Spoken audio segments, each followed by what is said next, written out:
अखेरच्या क्षणापर्यंत ताणून धरल्यानंतर बारामती पोटनिवडणुकीतून अखेर काँग्रेसची माघार। दोन्ही राष्ट्रवादीसह फडणवीसांकडून मनधरणी।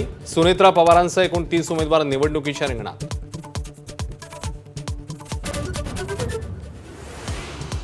राहुरीची पोटनिवडणूक बिनविरोध करण्याचे भाजपचे प्रयत्न फोल। 7 उमेदवार मैदानात। महायुतीकडून अक्षय कर्डिले तर शरद पवारांच्या राष्ट्रवादीचे गोविंद मोकाटे रिंगणात।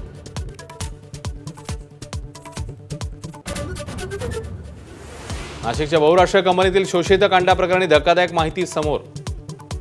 धर्मांतराचं जिहादी रॅकेट सक्रिय असल्याचं उघड। कंपनीची HR ताब्यात। कठोर कारवाईचे मुख्यमंत्र्यांचे आदेश।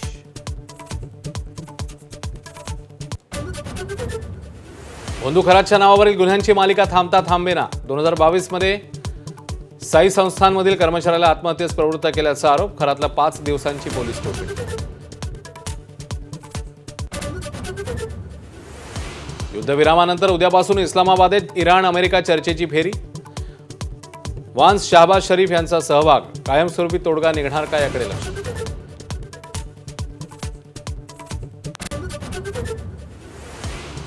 आसामच्या निवडणुकीत 85% तर केरळमध्ये 77% मतदानाची नोंद। पुदुचेरीमध्ये 89% मतदारांनी बजावला हक्क।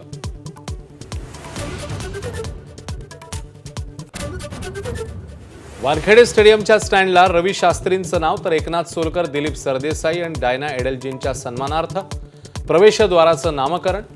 दिग्गजांच्या उपस्थितीमध्ये सोहळा। एबीपी माझा, उघडा डोळे बघा नीट।